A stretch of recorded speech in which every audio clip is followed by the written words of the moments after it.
Hello and welcome to the 50 Shades of Gender podcast.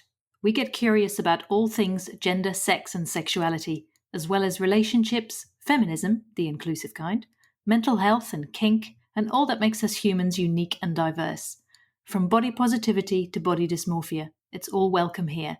Come with us on a journey of inclusion, acceptance, and respect.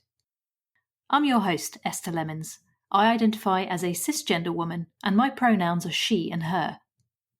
In this episode, I'm speaking to KYL MYERS, a sociologist, educator, and globally recognized advocate of gender creative parenting. KYL's pronouns are they, them, or she, her.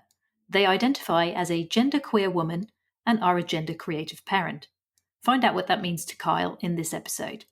We also talk about being raised with conventional gender roles, trying on different gender labels and pronouns, how names fit or not, what it's like to bring up a child without gender expectations, and the start of a gender revolution.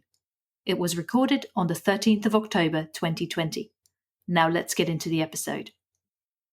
Hello and welcome. What's your name? Hello, my name is KYL MYERS. And how do you identify, KYL? I identify as a genderqueer woman, both in my gender expression and identity and my sexuality. And I use they, them, and she, her pronouns. Cool. Yeah. And what does that mean to you, those labels? I am definitely in the exploring phase. I'm on a gender journey, like I think a lot of people are. I was born and assigned female at birth and raised and socialized as a girl and a woman. And I think for a long time, those labels fit because I didn't know anything about other label options, right? Or like any other types of options along the gender spectrum. That just isn't how I was raised. I was raised in a really conservative, religious environment that was very binary. Then later in life, like going through college and now I'm 34 and I just know so much more about gender. I know so many people who I love who exist outside of a gender binary or feel trapped by the gender binary. And so I think that I've, given myself a lot more permission in the last few years to try on different labels, try on different pronouns, try on different behaviors, and like really do that internal work of like, do I like this because I like this, or do I like this because I was socialized to like this for 3 decades, So, Yeah. So I think to me, the term woman is familiar because it's just what was given to me and what I lived in for so long. But I think if gender didn't exist or if the gender binary was invented tomorrow, I don't know if I would subscribe to the woman side of the binary, Yeah, and I'll so just opt out, right? yeah, like no, thank you. I'll unclick that checkbox. And so I have been trying to think about like, does non-binary fit? Does gender fluid fit? Does agender fit? And I just love genderqueer because I'm a queer person and I feel really happy and responsible to come out as a queer person because I get read as cisgender and I'm married to a cisgender man. And so I think my sexuality gets kind of rendered invisible a lot. And so I just love the term queer and it fits so cozy for me. And so I also like genderqueer. Yeah, that's a really good point, Mm. actually. I mean, I consider myself cisgender, I guess, Mm-hmm. and I was playing with Yeah. the term cis queer, so that's something I'm Ooh, I playing with like really that. at the moment. Yeah. Yeah, but it will evolve, I'm sure. Like it's a journey, isn't it? So yeah. Totally. And we get, we hear language and it's like, ooh, that fits. Like, even though I do resonate so much with like so many people who are non-binary, Hmm. there's just something about genderqueer that just like fits me a bit better than non-binary, and Yeah, cisgender is like, all right, I guess, I don't know. It's such a, I'm yeah. so sorry that I'm giving you this roundabout topsy-turvy answer, but it's because it's a roundabout topsy-turvy gender journey. Well, it is. Yeah, absolutely. Yeah. So when did you adopt your they them pronouns? Over the last year, like it's definitely Hmm. been over a year that I was like, I like they, them pronouns and I like them for multiple reasons. I feel like I feel so grateful that my name is Kyle. Like the name that was given to me at Yeah. birth is Kyle. And it is typically, associated as such like a male or boy or masculine name. I don't meet Hmm. a lot of girls or women or femme folks whose name's Kyle. And so I feel Mm. so lucky that I've been able to exist in this kind of like androgynous name for so long that I think kind of helped me with my gender. So when people would say my name, it always resonated and always felt good. And actually, always, I don't think I was able to like think about it critically until recently, but it's just like, oh, it wasn't hyper feminine because I'm not hyper feminine. Like I know a lot of people feel like their names don't fit, and we hear our names so often, and that can Mm. be kind of dysphoric or jarring, right? If you don't feel like your name fits you and your gender. And I feel Hmm. lucky that like Kyle has just always felt so good and representative of me. And so then with they, them pronouns, I just love the like androgyny of it. I love the neutrality of it. I love that when you use gender neutral words, when you use gender neutral pronouns, it tricks your brain into not being allowed to like flip on a binary gendered script, right? And just like slide down in the way I think that oftentimes like she, her, people will flip into the like woman script for me or anybody who's Hmm. using she, her. And I don't want that. I want people to Yeah. be able to kind of try to get to know me as a person. And so I just like that neutrality of they, them. But I Mm. also am really comfortable with she, her. And so I'm like totally a she, they, of like, I'm okay with either, but I love when people try. I love when people try to like mix it up, right? Like use she, her for me one day, use they, them for me one day, use, like throughout the time that you're talking about me in a conversation, throw both sets of pronouns in, right? But so often I don't hear people using pronouns for me, right? Because pronouns are these Of shortcuts course. that we use for people when they're not around a lot of the time, Mm. but even I think a big thing of, we'll probably get into it, of talking about gender creative parenting, but I have a 4.5-year-old. I didn't assign a gender to them at birth, and we used they, them pronouns from the start and really normalized asking people's pronouns, really normalized not assuming someone's pronouns, really normalized using gender neutral pronouns. And so now I have a kid who's 4 who's like, hey, mom, what pronouns do you want me to use for you today? Right? Because that's become a normal thing that we've Oh, that's done. brilliant. I love it. And that's been a fun place for me to play, of like, well, I'm okay with like, how about she, her today? Or how about they, them today? And so it's Mm. just been this dialogue, right, that got turned back on me. And it was like, well, what pronouns do I want? I don't think we ask ourselves that enough, right? Of That's like, right. Yeah. yeah.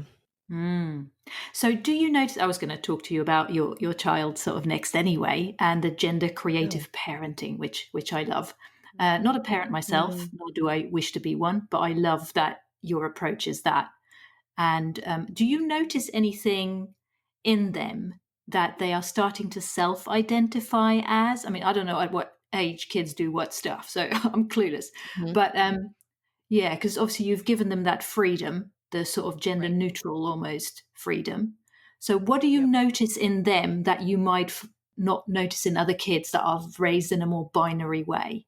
Yeah, that's a great question. So, yeah, we do gender creative parenting where we just kind of we gave them all of the options, right? Like all of the Mhm. clothes options, all of the color options, all of the activities and adjectives and opportunities options.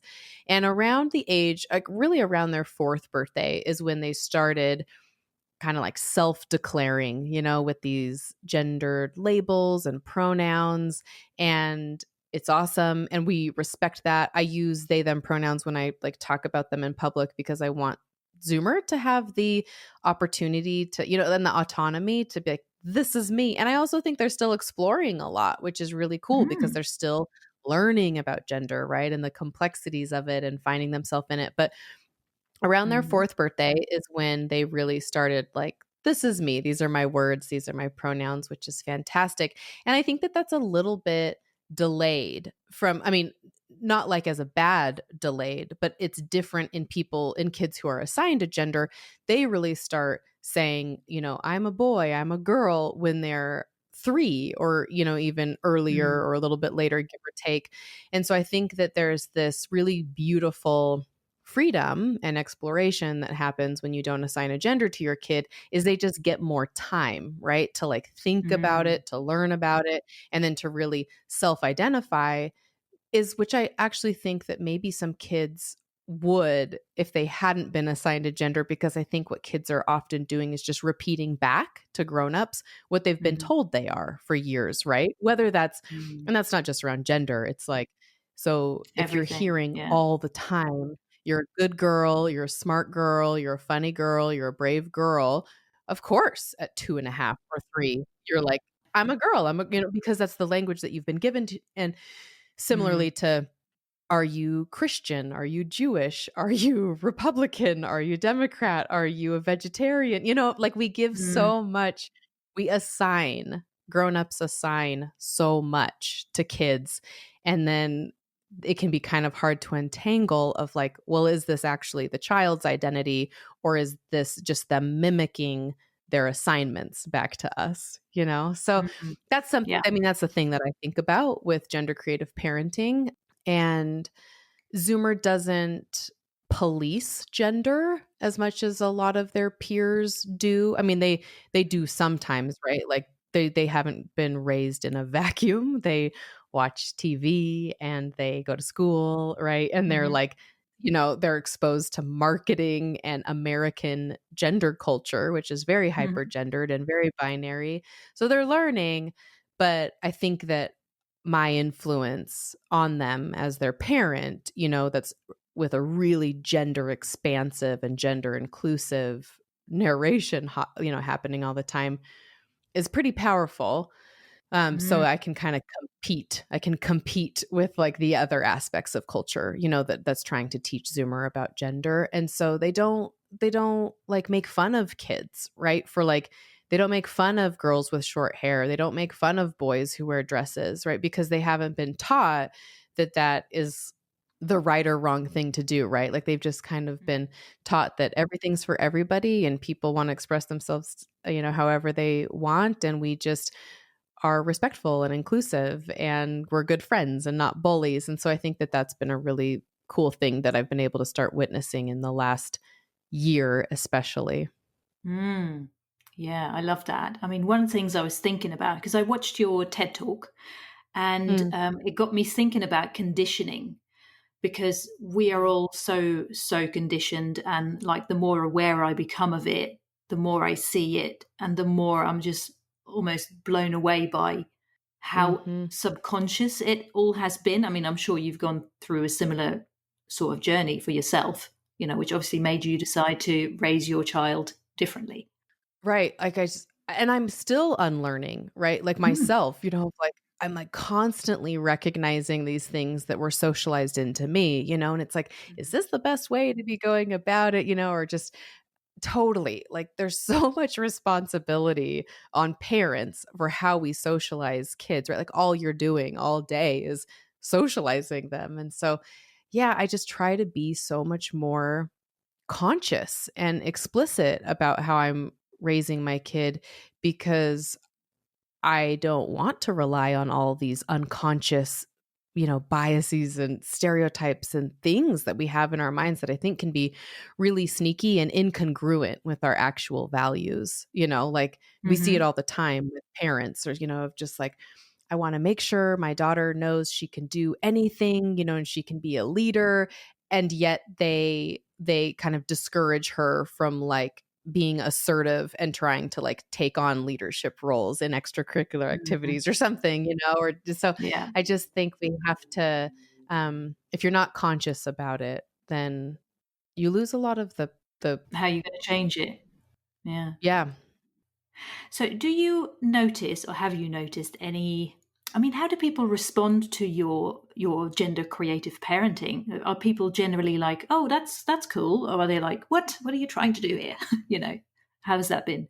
Yeah, So it's been so much better than I thought it was going to be. I remember being incredibly anxious when I was pregnant of like, this is going to be a disaster. People are going to be so mean to us, right? Like they're going to like make a spectacle out of us. And that was so not the reality. And that is right, so wonderful, and something that I really want to make sure that as a public advocate of gender creative parenting, that's something that I try to convey to other people, right? Like for the most part, like your life as a parent looks remarkably like other parents' lives, you know? Mm. Um, but people are generally really kind to us. We live in a progressive city. We live in Salt Lake City, Utah. It's actually quite a queer city. Mm. And so our life has been good. We definitely have our moments where, well, first, I don't talk about me being a gender creative parent with every single stranger who I interact with during a day, right? Like if Yeah. someone was to, when like Zoomer was tiny and like sitting in the shopping cart as I was grocery shopping, and someone would come and be like, "Oh, he's so cute," or "She's so cute," I would just say thank you. I wouldn't say like, well, we do something called gender creative parenting, so we don't use those pronouns. I mean, I would just Yeah. always let things like that slide for the most part. I would Mhm. only really get into it with people who would actually be in Zoomer's life, who would actually, right, like be having an influence on how they were learning about gender, how they were being treated. And I didn't want them being treated like a stereotype. So those were the conversations that we would have with like their daycare providers or their dentist, like babysitters, Mm. things like that. And then those conversations didn't have to happen all the time, right? We just had to have like the one conversation and maybe a couple refresher conversations with them. But for the most Mhm. part, people have been incredibly supportive, and they've gotten more supportive of the concept even more over time. And I think, I mean, Esther, you've probably seen this, but like there's just this momentum gaining with Mm. this gender revolution, and there's this visibility, Yeah. right? Like this awareness building that's happening. So when Zoomer was born in 2016, I'd have these conversations with people about they them pronouns, and people would be like, I have no idea what you're talking about. Like, like had never met anybody who used they them pronouns. So it was this really new concept that I was trying to introduce to them, and they might struggle. They were supportive, right? And respectful and wanted to try, but they weren't practiced in it. And the Mhm. difference now in 2020 is like everybody knows someone who uses they them pronouns, or they've at least been exposed to the idea, right? And that's Yeah. a huge, huge jump in progress and non-binary visibility, right? And like the understanding of pronouns. And I feel so lucky to have been able like to be doing parenting this way right now, because I think if I had, become a parent in 2012, it would have been harder, than it was in 2016. And anyone coming after me, people having a baby tomorrow and want to do gender creative parenting, have so many more resources, have such a big community, so Yeah. it's easier for a lot of people because there's like so many more resources and advocates and like possibility examples, to to share with their family and friends and everything. So I think Yeah. generally it's been good. We've also had a very charmed, privileged life, right? We have the resources to choose the school Zoomer goes to, and like Mhm. if they were terrible about it, then we would have gone somewhere else, which not everybody has the luxury of being able to do that. So we Mhm. have Mhm. safety, we have resources, and that makes parenting easier, and that makes gender creative parenting easier. Yeah, yeah. So obviously you have written a book about gender creative parenting. So how's that been received? It's been received so much better than I anticipated. I was really bracing for a backlash, and that like backlash preparation or anticipation came from our involvement in a New York Magazine article that we were a part of in 2018, and we kind of got plucked out of it. The story was about, 5 or 6 families who do gender creative parenting, but because Mhm. we have like a public blog and Instagram, we kind of got pulled out and then like taken on the viral media ride.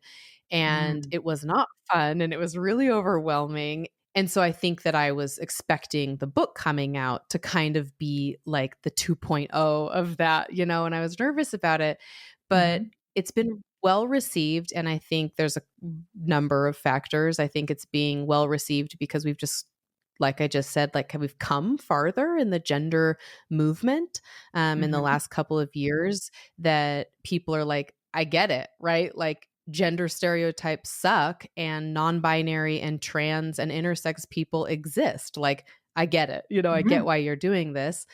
And I think the other thing, though, is people are very distracted by other things right now with the pandemic and the Yeah. election and, Mm, the Black Lives yeah. Matter movement. And so I think people have bigger fish to fry than like backlashing at Kyle Myers right now. And so that's okay. Like Yeah. the news cycle, right? Like we are not news right now. And so that I think has kind of been protective of us.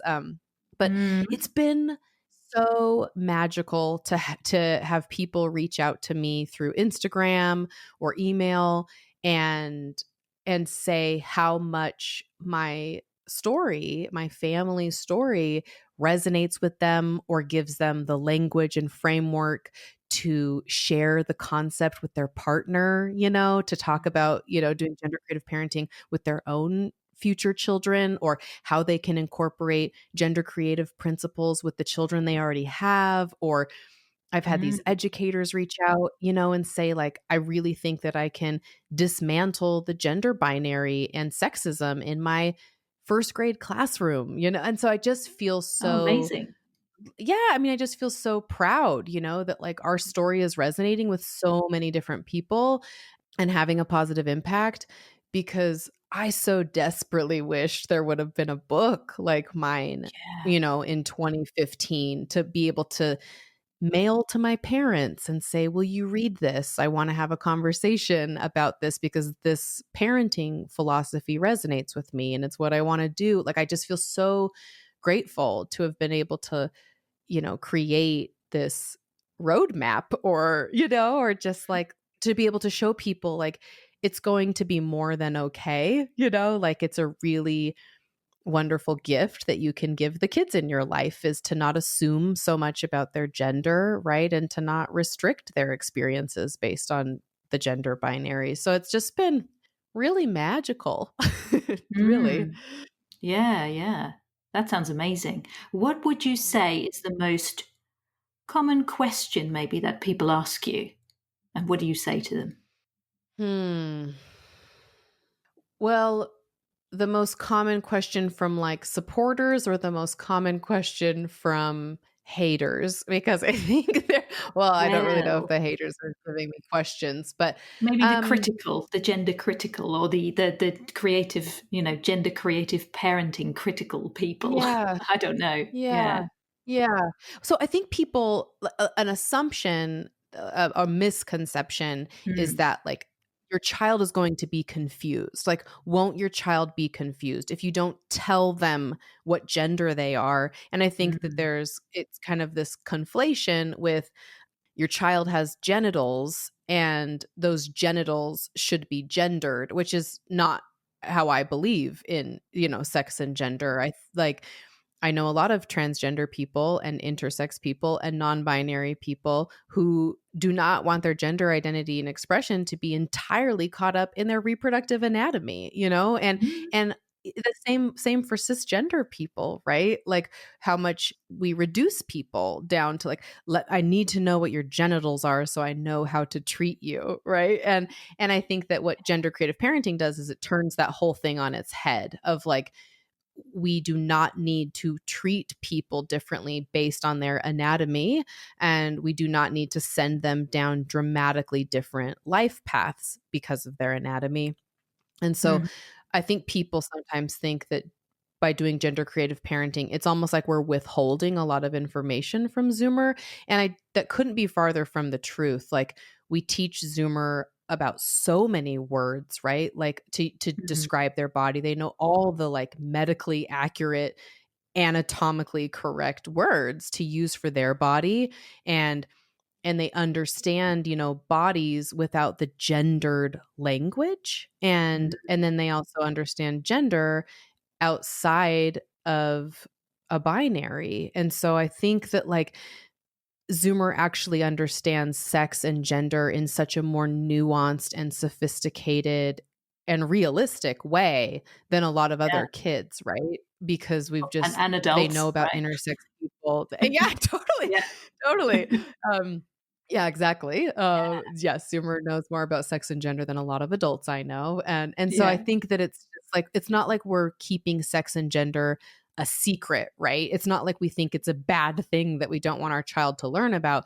We just want them to learn about it in a really realistic way Mhm. and expansive way, you know? And Yeah. because they're going to meet like even if Zoomer isn't intersex or non-binary or transgender, they're going to know people who are, and I want them to be an ally to them. Mm. Yeah, absolutely. So another thing I was just wondering about, if someone is coming across, say, your book or your movement in a way, the gender creative parenting, but their kids are a bit older and they might think, okay, I wish I'd known this when they were born, but I didn't. So where do I start now? Do you have any advice for them? Yeah, I love that question. And I think that it's never too late, right? Like it's never too late to learn more about gender and sexuality and to talk to kids, even if they're adolescents or even adult kids, right? Like about gender and sex, and to say, hey, when you were born, I understood sex and gender differently than I do now. And I just want you to know that I recognize that I might have gotten your gender assignment wrong. And if that's the case, then I want you to be able to talk to me about it. I want you to be able to, share with me what kind of words you want. Like, I think that it's such an awesome dialogue that people can bring to their kids at any age, right? I know of some people who, after reading my book, they had a kid who's like 18 months old and they were like, our kid hasn't told us their gender yet. Why don't we start using they them pronouns now, right? Like why don't we throw that into the mix? Why don't we throw all the pronouns into the mix so they're kind of hearing it all, right? And can kind of tell us what fits, and why don't we stop making so many assumptions, or why don't we start browsing in the aisles of clothes and toys that we haven't been, like so I think that there's never too late of a time to start throwing some gender creativity into the mix. And I mean, I can say that from my own experience of like, I didn't come out as queer until I was like 21. And so even now, having my parents be affirming of me, right, as like an adult and being like, we didn't know, like, sorry, right? Like, we didn't know queer people really, like it just, we were raising you in such a heteronormative world, right? Like, it doesn't dawn on so many parents that their kids could be queer. And so it's like this, there, so many kids are treated as like cisgender is the default and being straight is the default. And Mhm. I would just love to see us cracking that open so that like kids aren't having to come out, right? With this sense of like, oh no, I'm going to disappoint my parents because I'm not what they thought I was going to be. Like, what if we could remove the this is what I think you're going to be, right? And just give kids the language and possibility models to go, oh, that's me, right? Like I'm this. And Yeah. it's like, fantastic, like you have arrived and I am not disappointed because you are exactly who you want to be and not who I want you to be. And so I am sad for people who are like, I would have done gender creative parenting if I would have known about it, and it's like, cool, start doing it now. Like if it resonates with you, even with your kids who Mhm. are kind of claiming a gender, like Zoomer's claiming a gender, and it doesn't mean I throw gender creative parenting aside and start treating them like a binary stereotype, right? Like the Mm. the principles still completely remain, of making sure they have all of the opportunities and making sure yeah, so I just think like it's never too late. You can incorporate it at any time, even with kids who are firmly in a gender. You can help them be better allies. You can also help them feel confident in any gender bending they do want to do, So I think Yeah. it's a great question, and the Cool. door never closes. Yeah. Yeah, absolutely. Yeah. So, what would you say your vision is, for gender, vision for the world in the future? Mm. Well, I'm not trying to force everybody to be a gender creative parent. Right, like I don't, and maybe it's because, of like my upbringing, or maybe because I'm American, and I just, it's not like I'm like, this is the answer, and if you assign a gender to your kid, you're wrong. I think my vision is that I just want a future, a present. I want a culture where people recognize that intersex people exist, and non-binary people exist, and transgender people exist, right? And that, like, by having such a cis normative model, and just default and bias and binary, that it causes a lot of harm to so many people. And so I really would just, I want that. I want a world where trans and non-binary and intersex people aren't fringe or seen as so rare, because I know so many, right? Like, they're not rare. Yeah. They're like a vibrant, wonderful part of my community. And so that's kind of step one, right? Of just like seeing gender beyond a binary. And then the Hmm. second vision is that we stop stereotyping people so much, right? Like, I want to eliminate gender based oppression and discrimination and violence. I want there to be equity. I want there to be inclusion. I want people to not look at someone and try to guess what their genitals are, because then they feel like they could know what occupations this person could be a good fit for, right? Like, we just do Yeah. ourselves such a disservice at trying to box people in. And so just trying to retrain our brains and our institutions, our ideologies, our interactions, our culture, to just give people more freedom to be who they want to be without shame and fear or, Mm. punishment. So that's, I mean, it's a lofty goal, but that's it. That's my vision. I love it. Yeah. Like, Well, why not have a lofty goal, eh? Yeah. yeah, exactly. Yeah. Wow. So, is there anything you'd like to add? I don't know if I have any more questions. Would you like to add something? Would you like to leave listeners with something, a message, something that you think needs to be said? Always. Yeah. So I think what I have learned, like, in this life of mine, the first half of my life, I was raised, right, being socialized as like a Mormon girl. And then I started traveling, and I went to school, and I started meeting people who I was not taught about, right? Like, I started meeting Mm. people who defied the gender norms and roles that I was taught about. And I allowed myself to lean into that, right? Like, just Mm. recognizing that, like, maybe what I was taught isn't everything there is to know, and question that. And so I then, my second half of my life really was like tapping into, like, trying to understand, privilege and oppression and systems of power. And everybody can do that, and they can start at any time. And I think there's also this reality that you never arrive, right? Like, your learning journey is never done. And I think Mm. just my goal is to just wake up every day committed to doing better than I did yesterday. And I think anybody can do that, right? Like, we just have to start seeing the inequities and then standing up against them. So that's kind of my Mm. my call to action, of like, this is a marathon and not a sprint. Nothing this big of a problem is going to change overnight, but we can, like, chip away at it every single day. And I genuinely think, even if it's not in my lifetime, maybe it's in Zoomer's lifetime or another generation's lifetime, I genuinely think we can achieve more gender equity, and let people just live their vibrant, authentic lives. But it starts with us. It starts with us, kind of questioning our own socialization. And then it starts with us Mm. also standing up for what we think is right. So Yeah, that's absolutely. my final thought. Yep. Your final answer, yeah. I love that. It would be amazing, I'm sure, to see how Zoomer and kids who are raised in a gender creative way, how they, Mm.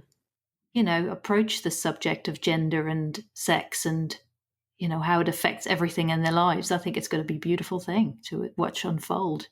Absolutely. There are already these younger generations, right? They're just like they're sick of a lot, right? Like Right. this climate justice, they're sick of racism, they're sick of sexism, they're sick of xenophobia. I mean, it's just like, not to put all of our like eggs in, the Gen Z and Gen Alpha basket of like, will you save us? But they're just fed up and doing some really incredible work. And I think, right, they're powerful, these powerful young generations. And it's going to be exciting to see what they unsubscribe to, like they're just like, no Yeah. thanks. And Yeah, I love yeah, it. it's exciting. Yeah, Yeah. let's unsubscribe to gender inequality and all Yes, the other please. stuff. Yeah, I'll opt Yeah. out. Thank you. No, thank you. Oh, well, thank you for talking to me about all this. It's been so interesting. Thanks so much. Oh, I'm so glad. Thanks for having me, Esther. You can find out more details on the website at 50shadesofgender.com/Kyle, which is KYL, where you can also read the transcript. And you can find out more about Kyle on their websites, kylemyers.com and raisingzoomer.com, and on Instagram at Kyle_Myers and at raisingzoomer. Thank you for listening to the 50 Shades of Gender podcast. You can find us online at 50shadesofgender.com and on social media. If you'd like to support us, please consider becoming a patron on Patreon. Plans start from only $1 a month. Visit patreon.com/50 Shades of Gender for more details. We hope you will listen again. Until then, stay curious and open-minded.